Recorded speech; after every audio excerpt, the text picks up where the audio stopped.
Fabulous friendos, join Going In Raw as we go live on stage with Wrestling with Regret's Brian Zane, September 24th at the Nerdist Showroom in LA. The link to tickets is in the description. This is Charlotte, and you're watching Going In Raw. That sounds terrible. What's up? This is the most must-see WWE superstar of all time and his lovely, gorgeous wife, Marie. and you are going in Raw. What's up? It's your girl, Sasha Banks, the legit boss, and you are watching Going In Raw. Oh, baby, I like it raw. Oh, baby, I like it raw. And you are tuned in to Going In Raw right now. How you doing? Hey, friendo, Steve here. And Larson. And welcome to Going In Raw, the only pro wrestling podcast you need to be listening to right here at youtube.com/Steve and Larson. Be sure to hit that subscribe button, Larson. We're on day 2 of being over 182,000 subs. Correct. Very exciting. Where are we right now? 180, I'm going to look. 182 and 182,023. Oh, it's gone down by 3. Oh, nope, 15. Oh, no, we're going down. We've lost some. Be sure. Hey, I got a tweet last night from somebody saying, hey, Steve, they unsubbed me. They unsubbed me last night. Make sure nobody else did. So you might have been unsubbed to the channel. If that's the case, be sure to hit that subscription button and then the notify bell after it. And if you're listening to us in audio format on the iTunes podcast app, be sure to leave a review or a rating. And that really helps us in the charts there in the sports and rec category. That would be much appreciated. If you want an easy way, financially free way to support the show, please do that. It helps us out quite a bit. Yeah. Yeah, we're also available on the Patreon at patreon.com/Steve and Larson. We've got a bunch of people in the chat right now. They enjoyed a 20-minute pre-show. They're going to enjoy a 20-minute post-show after Going In Raw, and they're watching this live as it happens, so you can get early access to the show before it goes live on Tuesdays, Wednesdays, and Thursdays, our recap shows. Yes. Yeah, exciting stuff. We're also at Pro Wrestling Tees at prowrestlingtees.com/Going In Raw. Yeah, we have a bunch of exciting stuff happening in the near future. First, live show with Wrestling with Regret's Brian Zane in Los Angeles, Meltdown Comics, September 24th, 1 p.m. It's No Mercy Day, so if you're in Los Angeles for No Mercy, come say hi, enjoy a couple hours of entertainment, and then you can get to the Staples Center in like 10 minutes. Oh yeah, the show. There's no traffic in LA. You can so walk totally there. You can walk there and make it in less than 5 minutes. That's totally not true. That's the opposite. That is completely not true. Yeah, no, it's in the Nerdist showroom at Meltdown. Yeah, there at Meltdown Comics. On Sunset Boulevard. They had a show there on Comedy Central before, and man, I forget what it's called now. I don't remember either. I don't know, but anyways, it's kind of cool. We're going to be live on stage. We're going to be doing like a review of some old failed TV pilot with Roddy Piper and Jesse Ventura. Correct. Jesse Ventura. Is Jesse Ventura going to be there? Not that I'm aware of. I think he was on Stone Cold's. No, that was like a year ago. He was on Stone Cold's podcast. I like Jesse. He's an oddball. He's an interesting individual. Interesting character, isn't he? Yeah. We also are doing a contest, giving away 2 copies of this Second Nature by Ric Flair and Charlotte. Wow. And guess what? There's writing inside. That's their autographs. That's that. We didn't do that. That's them. That's Charlotte right there. We're giving 2 copies away, doing an art contest. We want to see in art form, whether they be drawings, paintings, poetry, video, short stories, whatever, your favorite Ric Flair moments and also your favorite Charlotte moments. Yeah.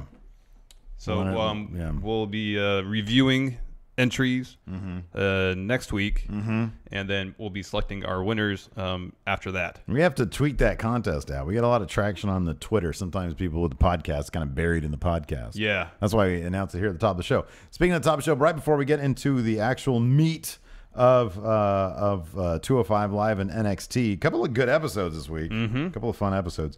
I do this every week. I try not to forget. Did I do this already? I don't think I did this already. No, you haven't done it this week. Talking about the patron, our new patrons. So glad to have new patrons. Let's see here. I don't even know where I left off last week. Oh, here we go. Let's try this. Look, if anybody signed up to be a patron and you don't hear me say your name right now, hit me up on Twitter at MFSteve here. Send us a message on Patreon. Let me know, and I'll give you a shout out. But I'm going to start here. Lachlan Rowling, Liam Friel, Steve Kuharski, Bennett Stanky, Josh, Christian Womble, Tom Wraithwolf, Harvey, Andrew Martin, Tony, Dan Gillespie, Joseph Moore, Joe Waring, Legit Haas, Tony Coyote, Charles Luyando, Ronan Cahill, Dan Miathel, I think it's Miathel, Dustin Raphael, Hamza Halal, oh, he's back, nice, good to see him, Stephen Moore, above titles Alex C., the glorious Mr. S. Ball, Josh Cedarquist, and Kevin Bland. Want to say thank you, new patrons. Thank you very That's much. fantastic. So, good stuff. Thank you. Yeah. So yeah, let's get on with it. Let's talk Yes, about let's talk about 205 Live, 205 Live. and then NXT. The show opened up with an interview. Yeah, because they were tearing down the Mae Young Classic. Yeah. So this was kind of a pack. Oh, by the way, ratings watch 2017 fell to number 13 last week. 205 Live did. I forget how many spots the Mae Young Classic took 7 up. of 10. The top 7 of 10. It also fell behind a really random. I wonder if there's It was like an episode of War Games. 98. It was War Games 98. Yeah, it was that. It was SummerSlam, and it was NXT. Yeah. It was the only non-Mae Young. It'd be really interesting to see what happens when the Mae Young Classic is in the past, you know? Because, I mean, you got to figure, I mean, logic dictates it'd be up there at number 5 or 4 or whatever. You would think so. You know? I wonder what the War Games thing is all about. There's got to be some podcast out there who's, like, reviewing it or something.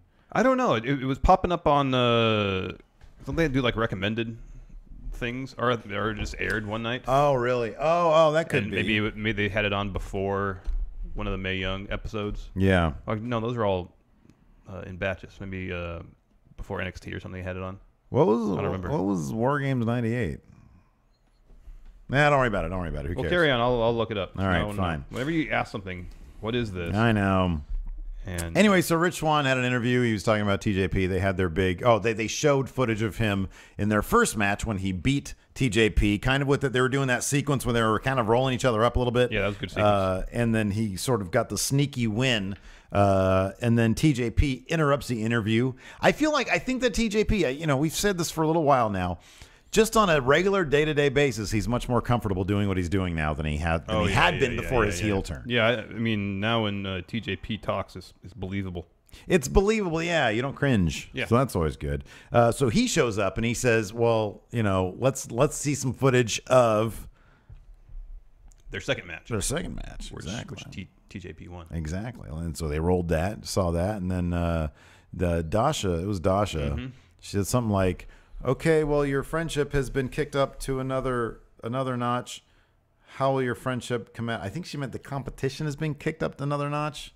I don't know. She needs to start getting comfortable. I want to see Dasha get comfortable because everybody, and we got a comment about this the other day about us harping on her being robotic. It's distracting. Yeah, especially when you have Charlie Caruso, who's so good. Renee Young, who's so good. I know. Everybody else is so good. And then Dasha, like, I want her to do good because I actually felt like she was improving just for whatever was going on this week. Yeah. I don't know. She seemed like she was really distracted. She rebooted. So her programming got rebooted, man. Yeah. It's my PC over there. It's rebooting all day long. Yeah, it has been. What's the deal with that? It's Dasha. Anyways. So we jumped right into this match. Rich Swann versus TJP opened the show. Another really, really, really good match between these two, telling a good story. They gave it tons of time. Yeah. There was one spot where Rich Swann almost landed on his head. Yeah. What? So I mentioned that on the show the other day. That was scary, huh? I was trying to piece together what happened. I mean, what happened was TJP lifted Swann up for a belly-to-back suplex and kind of turned him over. Yeah. And Swann looked like he was about to land his head, twisted his body so it landed on his shoulder. There was a couple moves in between, and then they do the same spot where Swann does the full flip and lands on his feet. So I was wondering, was that supposed to happen the first time? That wouldn't surprise me. Or is that them just telling the story where Perkins does move and he thinks it does damage, tries to do it again? No, I don't. I think it's your first instinct. I think they meant to do that sequence and then they just did it again because that did not seem like it was correct. Yeah. But then also Swann was really close to the ropes. Yeah. The first time. Yeah. So I don't know if he was supposed to land his feet and then do a move after that. I don't know. Yeah, I don't know. This match was really good, but there was a couple spots where it seemed like the communication might have been slightly off, or the timing was slightly off. Yeah, and once again, although I guess what the main event actually was, I felt like this should have been the main event. Yeah, I did too. But then with the outcome of the actual main event, with the Jack Gallagher thing, it made more sense. Yeah. But yeah, that's what I thought at first too. It's like, why isn't this the main event? No, it was a really good match. Rich Swann ended up going over with a Phoenix Splash and offered his hand of friendship out to TJP, who at first wasn't going to take it and then doled it out very briefly, but still very upset with himself. So I like this. I don't know if it's going to keep on going. There's not really a reason for it to keep on going beyond their, revisiting their friendship as now having been truly tested because Rich Swann picked up the best of 3. Yeah. So I don't know. Whatever it is, like Rich Swann, I'm still not huge on those sunglasses, but I do like his invisible car. Yeah. That's always fun. Yeah. One day I'm going to do that to you. I don't know when the appropriate time will be, but I'm going to get in my invisible car and then drive away. All right, fine. And leave you in the dust. All right. You'll be upset for some reason. I won't be upset at all. I will have made you upset. Like I'll crop dust you or something and then disappear in my invisible really doesn't car. bother me. No? No. You cropped it. Bugs the crap out of me when I'm sitting here and you're all, I'm gonna go to lunch or whatever, and you just like beef right past my head. I'm like, why would you do that? Well, I mean, last time that happened, a couple days ago, I'll tell the story. I was sitting here, I was eating something, I had to pass some gas. I did so, and then the thought occurred to me, oh, this is something I need to do because we got to shoot something real quick. I'm gonna go do it right now. I didn't put one and one together. You're like literally the least considerate person in history. No, that's not true. Because the reason I was trying to rush to get something else done is so we could start shooting something. Yeah. I wasn't the one delaying work being done. You're so it wasn't a lack of consideration. Super it was my priorities was inconsiderate. getting work done rather than saving my poo molecules from going up your nose. That's disgusting. That is top priority. It's keeping your crap from my brain.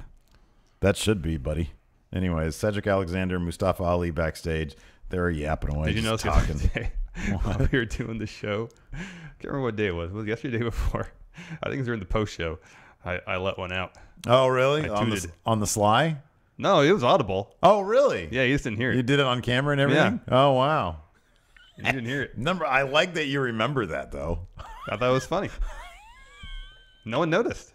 Nobody brought it up in chat? No, these mics don't pick things up very well. No, they don't. Yeah, I know. You can like over there. Like somebody in the comments earlier was like, weeks ago, when we were getting on Gypsy for barking, somebody was like, "Do they realize that we cannot hear her, and if they just continue, nobody will know?"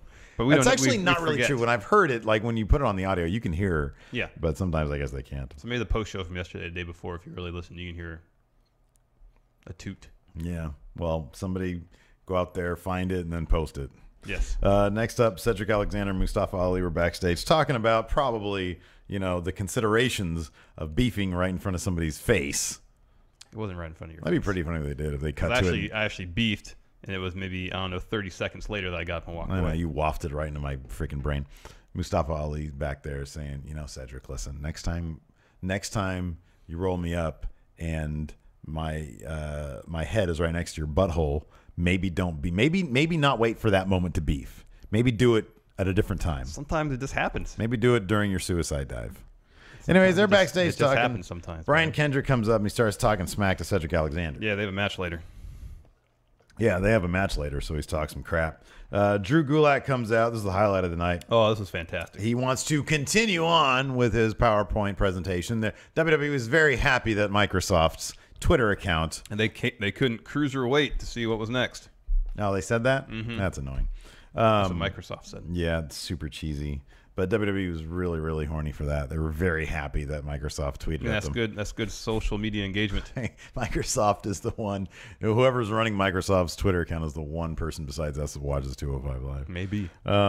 Anyways, he continued on with his PowerPoint presentation with the third slide from last week. No chance. No chance. So no chanting. And he said it even says it in, you saw it earlier in Vince McMahon's theme song, No Chance. No chance in hell. Yeah, but I don't know. It's a chance. Lyric is chance. And then the next slide was no fancy costumes. No elaborate ring gear. And there's a still clearly. It was King from Tekken in his Okada gear. It was straight up Kazuchika Okada. and he got a couple of chuckles from the dead crowd, from the super marks in the audience, the New Japan marks out there wearing their Bullet Club gear. Started chuckling because Okada made an appearance. Whose idea was that? Because that's brilliant. That's great. That's fantastic. It's really good. None of that. And then we hear some sirens. Yeah, Scott Steiner showed up. It wasn't Scott Steiner. It was the Fashion Police. Sorry. It's the Fashion Police. So they come on down to the ring. Yeah. And Chet Cheddarfield calls Drew Gulak Captain Underpants. This was great. Chet Cheddarfield, he's a comedic genius. He gets all in Gulak's face. Starts like rubbing his nose across his cheeks. He's doing the thing where he's trying to break him. He's trying to like in Saturday Night Live when sometimes they try to break each other, you know, so they start giggling. Drew Gulak did not bat an eye. I know. I don't know how he did not freaking break. It was amazing because I would have lost it. The crowd was cracking up too. I mean, what a great way to like. And I don't know if this is going to lead to this. So you think it's going to lead to like Tyler Breeze having a match maybe on 205 Live? You don't think so? I was reading. It was in the newsletter this week that Primo and Epico. Yeah. Once Primo's back from injury. Oh, they're probably going to be the attackers. That's even less good than Rowan and Harper. Mm-hmm. That's a bummer. Because it was not them in the first. Wasn't it like not them in the first place? I thought so. Yeah. Yeah, it doesn't make a whole lot of sense. No, it doesn't. Anyways, Fashion Police were on. It was great. Yeah, no, it was fantastic. So they issue a citation. They arrest Drew Gulak, who tries to run away. What a fashion felony. Yeah. They cuff him. He's trying to explain to them that they are not officers of the law. No. And Tyler Breeze reads him his rights. Yeah. And he tries to run away. He runs around the ring, and Chet Cheddarfield just trips him. And then Tyler Breeze picks him up, and the whole way up the ramp, Chet Cheddarfield's like kicking me in the butt. It's pretty funny. Butts are funny. It was a great segment. Yeah, it was fantastic. Next up, we had Brian Kendrick versus Cedric Alexander. Good match. Yeah, good match. But it was all sort of a setup for the end, which saw Jack Gallagher show up. Kendrick had the upper hand after pulling Cedric into like the exposed steel bolt that connects the ring post to the turnbuckle. Yeah. So Jack Gallagher comes out, and you think, oh, he's going to come out and attack Kendrick following the events of their no DQ match. Right. Nope. Gallagher turns heel. He starts beating up on Cedric Alexander. Destroys Cedric Alexander. Which culminates in a massive headbutt, which sends Cedric outside. Gallagher approaches Kendrick, extends his hands. Yeah. They shake hands. They are friends now. They're friends now. They pose in the middle of the ring. Kendrick did a great job selling this whole thing. He did. He did a really good job. He was absolutely astounded by this turn of events. Yeah, and then the camera, the show closed on a fade to black of a close up on Gallagher doing his best impression of a heel. Yeah, very heelish. Yeah. Well, now he's married, so that's just what happens. Changes you, man. Oh. Anyways. Oh, okay. Now I get it. Yeah, get it? I forgot I read that he got married. Yeah, he got married. And there was one. Oh, let me ask you something. What? Speculation time. I need a little button that says speculate power rank. No, speculation. Is this what we could have expected with the Austin Aries? Oh, maybe. Yeah, kind of thinking that might have been the case. I mean, he wouldn't have come out and did the whole clown thing like Kendrick did. That was a little bit different. But I wonder if there was going to be a sort of heel mentor, face protege, turning him to the dark side type thing. Probably a bit more subtle than Kendrick was. Austin Aries. This could have been a lot of fun. Austin Aries cuts a couple of corners. It gets worse and worse until he's like just super heel. Yeah. And then he brings Jack Gallagher along for the ride. Yeah. That could have been cool. I'm fine with this.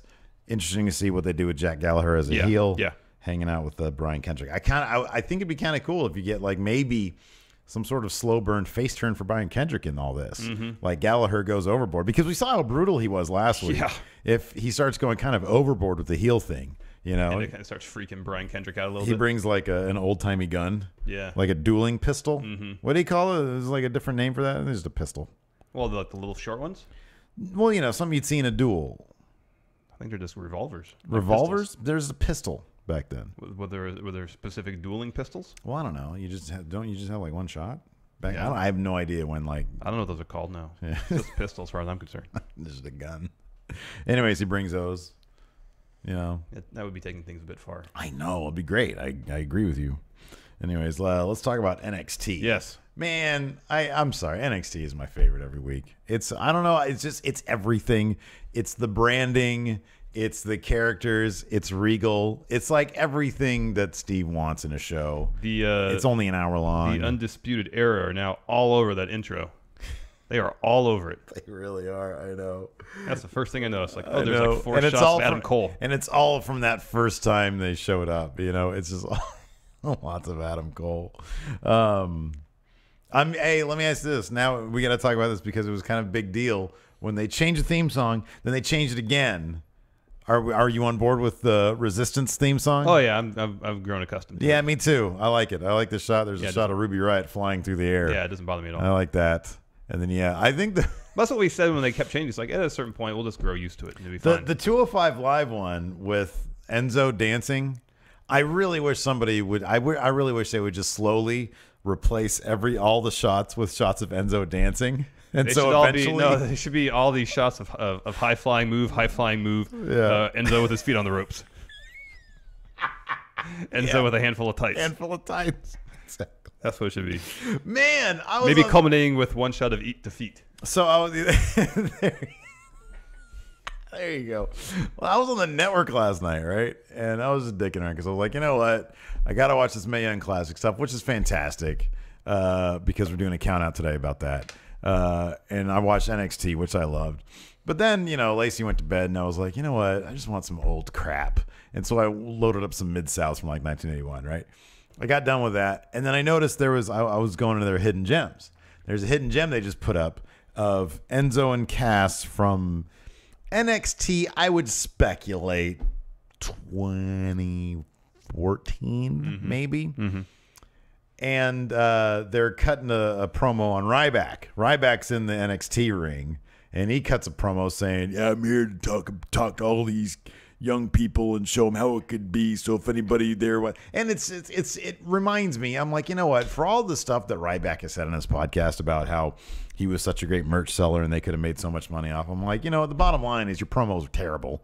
Like, you just sound like a meathead. Yeah, and you can barely talk. So Enzo and Cass come out, and I think they were heels at the time. And Enzo looks hilarious.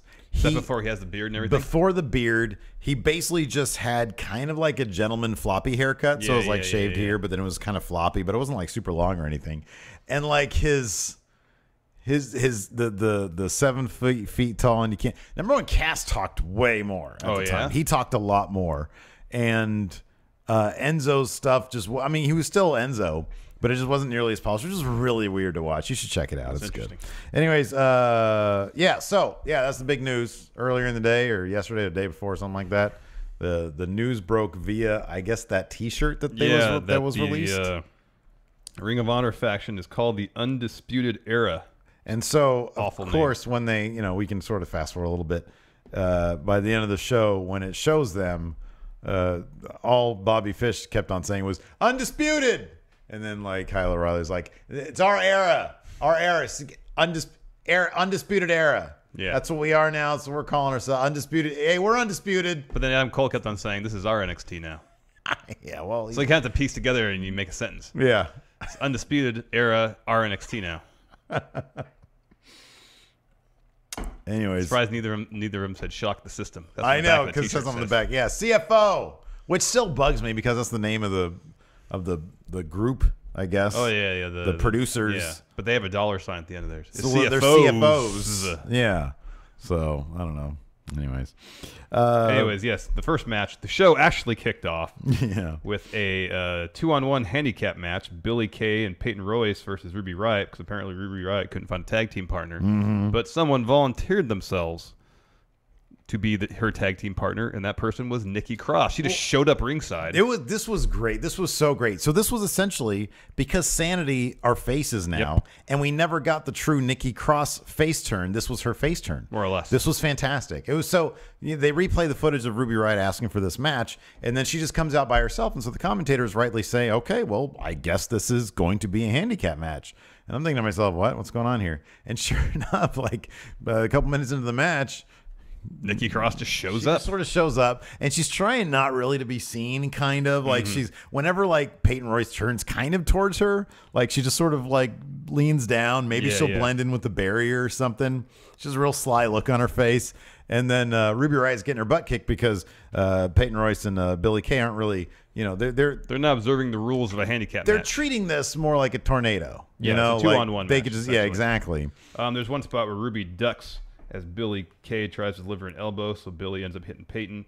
Ruby goes to what would be her corner, and at that point, Nikki just kind of really slowly steps up onto the apron, puts her hand out like this, and this really quickly tags her on the shoulder. She basically does a chop to Ruby. Yeah, on the shoulder. Yeah. Gets in the match, cleans house, delivers a neck breaker. Her neck breaker, to Billie Kay, and this goes and tags Ruby back in. Ruby hits a top rope senton. As Ruby gets up on the top, Nikki Cross, she doesn't hang out on the apron. She just gets down and leaves as Ruby Riott finishes the job. Yeah.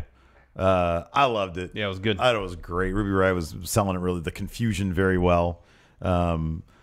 Curious if she knew that Nikki Cross was supposed to be here. You mean kayfabe or shoot? Kayfabe.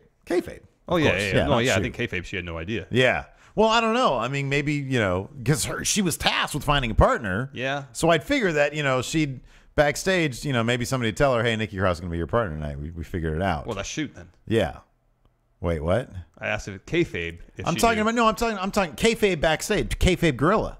Nikki Cross is going to be your partner. No, that's shoot. And she's like wondering, well, where is she? Okay. She doesn't know where she is. Gotcha. Yeah, No, I don't follow think so. along here. Well, you're saying kayfabe and talking about stuff happening at Gorilla, but that's shoot. No, I know, but I'm saying, dude, look, within the universe, we know there's a gorilla position. Yeah, but within kayfabe, there's a gorilla position. Yeah, we know that, but that's rarely shown.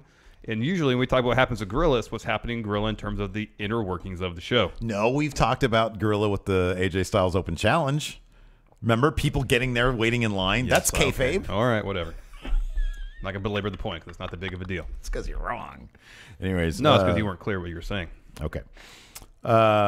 Anyways, yeah, so that's interesting to me. I want to know about that. I like to know what goes on when the cameras... Ruby Riott had no idea kayfabe. That's how you read that? All right, there you go. Given their history, no, she had no idea. All right. This is building to a story. Speaking of stories, Johnny Gargano was holding a news conference ringside at the Performance Center.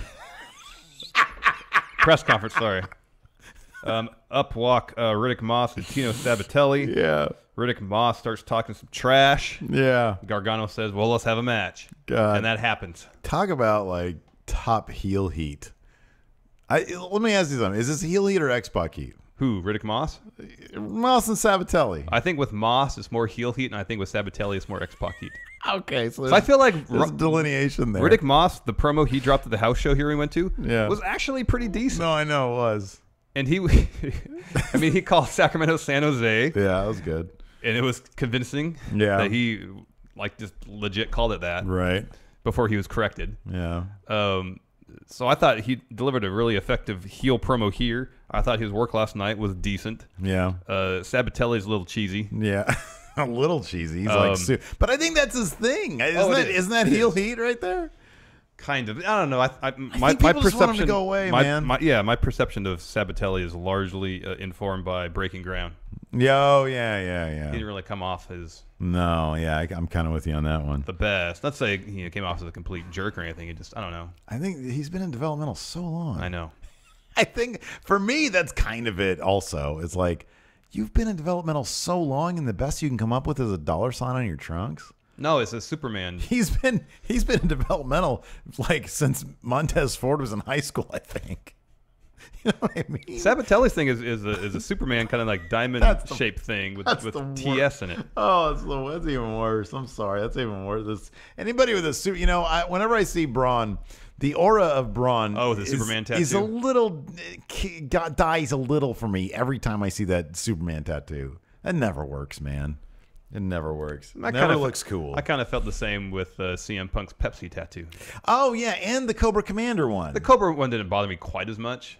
Yeah, okay. It's more the Pepsi one, really. Yeah, me. Like what? You're just a shill for Pepsi. I mean, I understand. I understand at least somewhat with GI Joe. That's nostalgia. Yeah, but why do you have? I mean, Pepsi has caffeine in it. He's straight edge. I know. I don't know how far he takes the straight edge thing. Yeah. Anyways, yeah, we got Johnny Gargano versus Riddick Moss. later on in the show. Yeah. Next, No Way Jose interview. This was great. He challenges Lars I Sullivan love to a this. match. Anytime No Way Jose talks for an extended period of time, I think it's great. It's always good. Yeah. So he challenged Lars Sullivan to a match that's happening next week, and No Way Jose confirmed that there was more to what we saw on NXT last week between Lars Sullivan and the 3 enhancement talents. Right. Because we didn't get to see it. No. Next, the aforementioned Johnny Gargano versus Riddick Moss match. Riddick Moss had the upper hand for a vast majority of his match because he's large. He's much larger than Johnny Gargano. Yes. Johnny Gargano's in incredible shape. I know. He's amazing. I would have been so... I remember watching, I was like, oh, God, they're not really going to do... I don't think I've been concerned about somebody losing a match to this degree in a very long time. Because I was thinking, I was like, oh, no. They're not going to have him go that low to job to Riddick Moss, are they?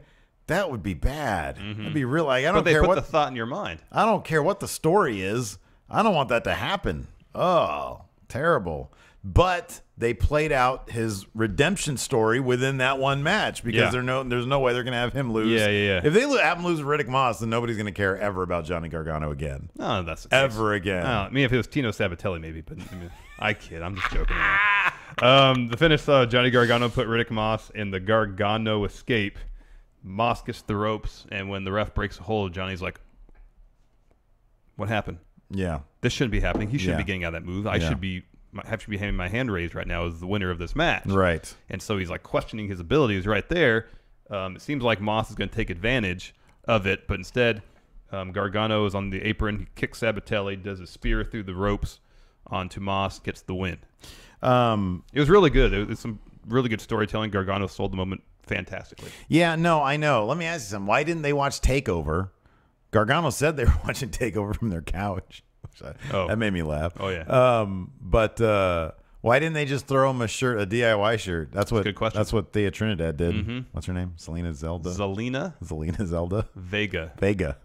Zelina Vega. Never gonna remember that. Yeah, why don't they just do that? Just throw him a shirt. Maybe that now seems to in throw the him future, off. people see that that's the winning strategy. Throw him a shirt. Just throw him a shirt. Well, DIY shirt. Anybody who faces Gargano put on a Tommaso Ciampa mask. Just bring out a box of those DIY shirts. No, do this. Get just a piece of print out a picture of his head, of Ciampa's head, a little string to it. Yeah. Wear it, put some eye holes out. I don't think that had the same. And a little mouth hole go. Yeah. I don't think that would have the same effect. Diablo. I don't think that'd work. Stone. Go in there and go, hey friend, you're my best friend. Where's the Randy Orton mask? Yeah, get one of those. Like that. Well, not Randy Orton. That wouldn't do anything. Right now, make it next. Street Profits versus the Ely brothers. Their entrance over and over and over again. It was great. Street Profits are great. Yeah. They're already massively over. I know. It was fantastic. They're going to be huge. Montez Ford picks up the win with a frog splash. Street Profits are great. Oh, they're fantastic. I love them. Montez Ford is going to be a huge... Every time... Okay, can we talk about the Ely brothers again? Oh, man. I can't get enough of these guys. When they show up... Number one, let's talk about... What do we always notice? Their video package. Did you notice it? It's like in the smallest font possible. It has their name. Yeah. And then another slightly larger version of their name shows up over it, and that other one disappears. And that happens a couple times. But it's just little tiny. Yeah. I noticed the small font. Ely brothers. And they come out, and it's literally the same person, but two of them. That's the bizarre thing. And they're so earnest. I'm like, how old are you, and you still look the same? Like, one guy doesn't, grow his hair out or something? Like, we need to differentiate. It's not just that they look the same. They literally look like they have the same build. They have They have to have the exact same diet and workout routine. Yes, and they must do everything the exact same. Exactly. Because eventually, you think after this many years, granted, how old do you think? Mid-20s? Yeah, something like that. Okay, Mid-late 20s. Right. So that's 2 decades plus of activity that seemingly is literally identical to be the exact same person. It's weird. It's definitely interesting. It's like, you've been trained these days. Like, for example, I always bring up this example. Armie Hammer in The Social Network, right? It's 2 of them. But they do a really good job. But your brain understands there's only one Army Hammer in the world. Yes, movie magic. It's movie magic. So when I see the Ely Bro, I'm like, man, somebody there at Full Sail's really taking advantage of the compositing class. But no, it's two guys. Anyways, I love Montez Ford. I can watch him dance in the ring all day long. It's fantastic. Street Profits go in the crowd, celebrate after their win. Yeah. It's great. Great stuff. Next, we had like an Asuka retrospective video. Asuka. Commemorating her time in NXT. Yeah, it's good stuff. Some interviews from various Corey Graves superstars. said she's very sweet, but then she gets in the ring and she'll murder you. Pretty much. A lot of highlights from her tenure. I know, and they harken back to last week when she vacated a title and everybody. And I was like, oh, that was such a sweet moment. It really I was. want big things for her. Yes, same here. Next, William Regal backstage being interviewed. He was asked, what's next for the NXT Women's title? He said, we'll update you at some point. Triple H will tell you on ESPN following the Mae Young Classic that happened yesterday. Well, even then, it wasn't much of an update. Like that's kind of like the logistics, like the logistics of doing NXT in advance, and then trying to line every line of dialogue up with stuff that happens live has to be a massive task. We'll update. Didn't you? It'd be great if the interview lady said, "Well, Triple H yesterday on the Mae Young Classic said that it's going to be." I don't know about the future. I don't know about the future. You're talking about something that hasn't happened yet. Crazy woman. What sorcery is this? I know. Are you a master of the dark arts? Next, Wolfgang interview. Leading up to the United Kingdom championship match. Is it just me, or does it feel like Wolfgang don't want to be there? I feel like none of those. Well, I mean, like Pete Dunne, the interviewer asked him a question. He just left. I know, but that can be explained through character. Oh, I know. But Wolfgang, he comes off like he seems like the nicest guy ever who just is being completely and totally inconvenienced. You know what I mean? He's not going to complain about it. You just sort of get from his demeanor that, oh, man, I'd rather be sitting at home and watching something on TV or something. He'd rather be in Progress with his friends, you know, or ICW. ICW, yeah. But anyways, this is a great match. Yeah. Maybe he just really needs to work on his lose face. So anyways, Pete Dunne versus Wolfgang. Again, I mean, look, these British kids can't put on a bad match. Like, it's impossible for them. They put on a great match. They have a very unique British style that's fantastic. Yeah.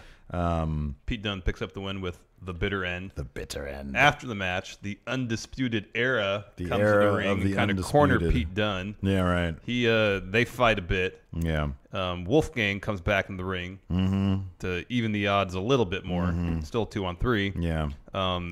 Pete Dunne rolls out of the ring and starts walking up the ramp. Yeah. And while Wolfgang's getting beat up, he stands there for a second, and the commentary team is like, what is Pete Dunne doing? Wolfgang was there to help him. Why is he fleeing? And then Pete Dunne sprints back towards the ring. Yeah. Slides in slightly, grabs his title, and then leaves. Yeah. And then kind of laughs on the way up the ramp. Oh, it was great. It was fantastic. And, of course, me and every single person at Full Sail wanted Pete Dunne to have his friends back, or his countrymen's back. That would have been fantastic, but it's not Pete Dunne to do that. Nope. He is going to be I keep on forgetting he's what, 23? Yep. A massive star. Oh, and yeah. I really hope, dude, you talked about this before. This is something you really wanted to see the British guys get involved in NXT more. I really hope this is going to be the kickoff of a feud.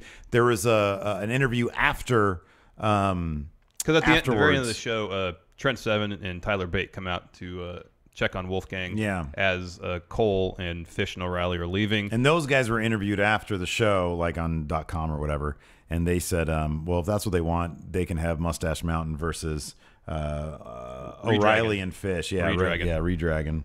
I think he said next week on NXT. Oh, that's great. So that's going to be freaking awesome. Oh, that's right, because they're just doing tapings today, I think. Yeah, okay, so that hasn't happened yet.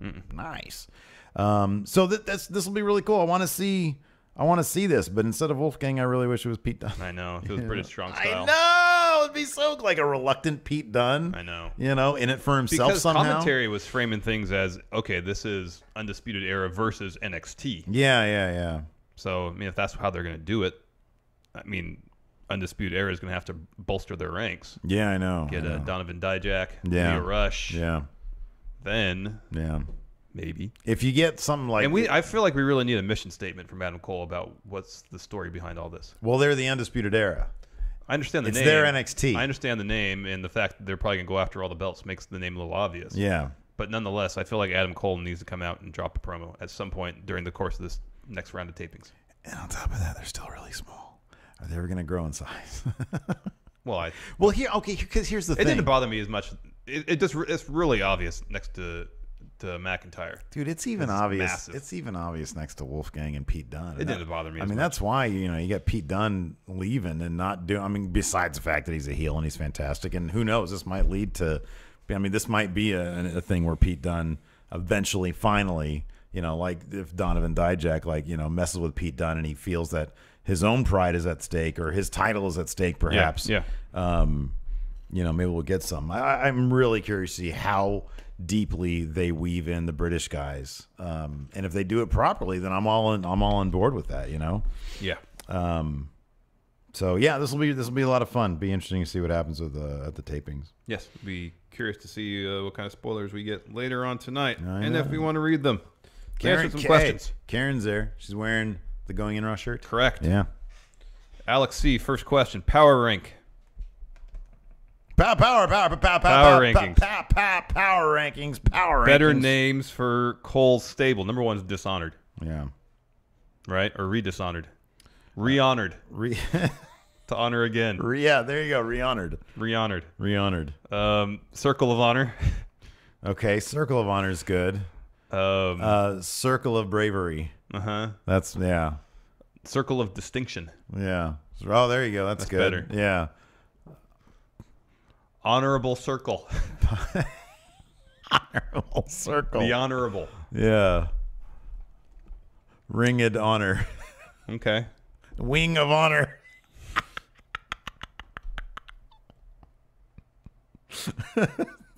Wing of Honor. Oh my goodness. Wing CM Punk finds insulting. Who are 5 people that should be Drew Gulak's fashion consultant in Fashion Court? Power rank 5 people with Gulak. Why Wings. is Dalton Castle number 1 and who's 2 through 5? Yes, Dalton Castle would be a great number 1. He's under contract with Ring of Honor. It's not going to happen. So we got to think of somebody Not gonna happen. who it can be. Who is fashion consultants? Who is the best dressed competitor on 205 Live? Tony Nese needs to be in there because he has that ab thing. It's Brian Kendrick. Brian Kendrick has the best pants. Oh yeah, for sure. He has the best ring gear. Jack Gallagher. Yeah, he wears some nice suits. Him too. But I'd say Brian Kendrick number 1. Then Jack Gallagher number 2. Rich Swann. Yes, number 3. Yeah, I was going to say him too. Silly glasses. 4. I can't stand TJ Perkins' pants simply because there's a sun where the butthole is. There's like a sun looks like a sun where the butthole is. I know. Enzo, he's on 205 Live. Enzo. Oh yeah. Enzo should be number 1. No, I say Brian Kendrick number 1. I'm sorry. Does Brian Kendrick wear Jordans? New Jordans? Exclusives every single week? That doesn't mean Enzo has a hookup. He doesn't wear just always Jordans. He wears some Yeezys. You see that bit in the Observer about some insider placing bets and winning like $45,000 parlay? Yeah, like a $4 bet. How much you want to bet that's Enzo? Someone telling me that'd be a fireable offense. But who knows? Hey, try and get tickets. Dami Ray here in chat says Mustafa Ali always looks really fresh. I like his hair. Just let his hair I know, grow. me too. I want my hair to look like that. Yeah, it can't. Not going to happen. Well, I know because for me I'm losing it in places. So it can't look like that. Oh, here we go. Charles Sips. If you can go back and cancel one NXT call up to give them more seasoning, who would you choose and why is his name Apollo Crews? Yep. That's the answer. Bobby Roode. Evidently, he needed more time in NXT. Ty Dillinger. Ty Dillinger needed more time in in NXT. NXT. Dragon Frosty Gambino. Since WWE is letting Ono fight at ICW for the title, should WWE buy or start airing ICW on the network? No. They should have done that ages ago. You can get it for free on Fight TV app. I actually like the United Kingdom wrestlers, people in the tournament, being on NXT. I like that. I think that's good for NXT. I think it's good for them. You got to start second hour. Yeah, I'd be totally for that, especially when they apparently signed a lot of the competitors in the Mae Young Classic. Yeah, I know. And I can't imagine many of them are going to Maine, if any of them. Right. So you're going to need a second hour in NXT. Yeah, I know. No, I totally agree with that.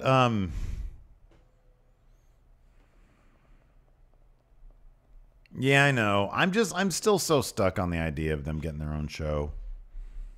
If the idea is they go to NXT the same way everybody... My thing is, if they go to NXT the same way everybody else goes through NXT is to get up to Maine, then I'm okay with it.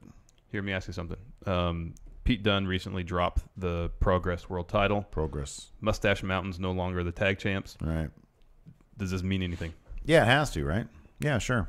They're on NXT now. Mm-hmm. I'd like for that to be the case. Yeah, and if it's an avenue by which they can get to Maine, yes, absolutely. If it's an avenue for Pete Dunne to be at WrestleMania next year. Main eventing WrestleMania, then yes. Next year, then yes. If it's an avenue for Pete Dunne to be the guy who takes down Brock Lesnar and Roman Reigns in a handicap match. I know. Then yes. Then yes. Oh, goodness. Oh, this is a good question. Tommy T. Hey, friendo. So I listen to a lot of wrestling podcasts. Obviously, Going in Raw is the best of the bunch, but everyone I listen to besides you two agree NXT isn't as strong now as it was back when Finn was on top. So my question is, what are your thoughts on NXT now compared to NXT then? I think on a weekly basis I enjoy it more now. Let me think about this. So I think the roster's deeper. I know. I'm trying to find a devil's advocate thing here. I mean, you could say back when Finn was on top, depending on when that was, you had Finn, you had Joe as the top guys, and that's hard to top as far as top tier guys. Yeah, I know. But below that, I felt like there was more of a drop off. No, I think you're absolutely Whereas right. now it was like Ty and No Way Jose, and there's still like Ty. There's still 8. No Way Jose. You could say there's maybe anywhere between 6 to 8 people in NXT right now that could reasonably challenge for the title. There has not been a segment featuring anybody on NXT over the past 2 months besides the takeover recaps that I've been like, oh, this is a bummer. I am tickled pink by everything on NXT. I sincerely am. And the fact that they're able to transition out of a supremely over tag team like DIY and Johnny Gargano gets the story that he's getting is fantastic. Cien Almas, the story he's got is fantastic. They're doing so much good work now with everybody. Yep. I mean, Hideo Itami, I always was bored to death. I always liked his in-ring work. I was bored to death with him. I really like the thing they're doing with him and Cassius Ohno. Yeah. Love Cassius Ohno. Yeah. There's so much to love about NXT right now because of what you're saying. Depth. Let's see here. Good question, Dom the Man Hilberg. So at this point, does Kairi Sane have to win the NXT Women's title, or can her momentum take a loss in a multi-women's match? At first I thought if they're going to have her in the match, to have her win, and then on the video we did yesterday, someone in the comments said, no, the reason they're having a multi-person match is so she doesn't have to eat a pin. So when I read that, I was like, okay, I hadn't thought about that. That's a reasonable, especially if they build a story where she's in that match and seems primed to win it, and then somehow gets denied her victory by someone else who eventually wins it. And then there's a story, and then she can chase the belt. No, dude, here, I mean, that's the thing. That's the thing. You know, we need to see her chase the belt. That's the big thing. You know, they use those words exactly in at the end of Glow. Remember, he said the money's in the chase. Yep, couldn't say it better. Lee Grant, do you think British Strong Style versus Kyle O'Reilly, Adam Cole, Bobby Fish will happen at TakeOver Houston? I would love for that to happen at TakeOver Houston if the storyline were to bring in Pete Dunne in a really interesting way, you know, without him just being babyface Pete Dunne for no reason. I want Pete Dunne to stay Pete Dunne the entirety of the rest of his career, but he can do face things that are going to make the crowd pop because they're in his own best interest. Yeah, he's involved in that match not to help out anybody. Right. Well, unless they turn British Strong Style heel. That's not going to happen. No, I don't want that to happen. Yeah, he'll have to be involved in that match strictly out of his own best interest, not anybody else's interest. Yeah. But the days of him doing the Triple H pose with you know, Mustache Mountain, I don't really need those. You know, I think he's much stronger over here as a heel and those guys as faces. Yeah. You know, Ben Aberley, Power Rank Slides. Power Rank. Power Rank. Power Rank slides you think should be included in Drew Gulak's PowerPoint presentation. Well, I wanted the no diving off the bottom rope. Bottom rope, yeah. And then another one, no diving. Yeah. Because, there are dives you can do that don't involve No ropes. wrestling outside the ring. Yeah. Oh, yeah, there you go. That's a good one. Yeah. No chants. No elaborate ring gear. This one's obvious. No excessive celebrating after your match. I was going to say, no pyrotechnics during your entrance. That's already done. Exactly. Done. See, Drew Gulak's drive to make 205 Live better is already bearing fruit. Everybody should have identical branding on their ring gear, identical colors. Okay. It should all be. So it's kind of like UFC. UFC. Yeah, exactly. Everyone just wears a generic WWE branded. And they would all be sponsored by Microsoft. There you go. Can't cruiserweight. Yeah, can't cruiserweight. This is an interesting question. Eddie Jose Menivar. Hey, friendos, do you think the matches in NXT are better than the main rosters because of the restrictions put on by the USA Network and not Vince? I know the USA Network has a massive line of revenue, but could you guys see the WWE leaving the USA Network and be solely dependent on the WWE Network in the near or far future in order to improve and evolve the product? No. So long as far future. So long as TV rights is their primary single source of income, they're going to be on TV. They seem content with USA, and there's probably a variety of reasons why matches on NXT are better by and large than they are on the main roster, especially on Raw or SmackDown. I just think in NXT they're probably just given the freedom to book more creative matches and tell stories in the ring more so. Dude, I honestly think it boils down to Vince and Triple H. I think Vince has a very definitive idea in his mind what wrestling should be. I think he does, and I think Triple H has a little more open mind about it. I think he appreciates variety.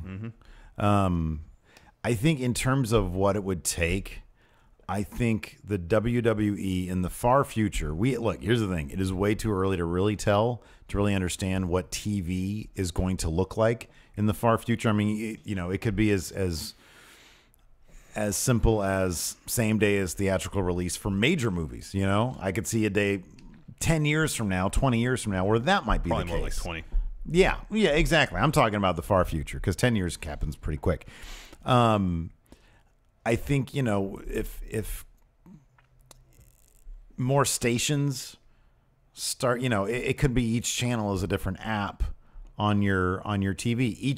Each app on your smart TV or whatever it is could host a number of channels by genre, for example. It could be that kind of thing. If the WWE were ever to exclusively offer their programming on their app, they would need a lot of big name sponsors. That's what it's going to come down to, is the advertising money, because that's why USA can give them so much money, is because they're recouping the cost from advertising. Yep. That's why we see so many commercials. So their network would have to be sponsored by some really, really big names. Yeah, they'd have to up their subscriber count, and then they'd need some serious sponsors. Exactly. And you'd have the downside is you'd have a lot more commercials during network programming. It would just be analogous to watching Raw on USA. It would be commensurate with what you see. And it wouldn't be like you watch Raw on the network and you don't have to worry about commercials anymore. It'd just be the same thing. Right. It would just the WWE would just own not only their product but the means of distribution of it. And the big problem with that, of course, also is that you really run the risk of losing the casual. You really have a problem. Yeah, if they just sign up for a thing and pay X number of dollars for it, then that's exactly. The downside. It's like I'm watching Crisley on USA and wrestling comes on. It's like, oh, cool, okay, wrestling. You have exposure to a bunch of other block of other programming. Last question, Kevin Mack. Hey, friendos, first time question asker here. Thank you.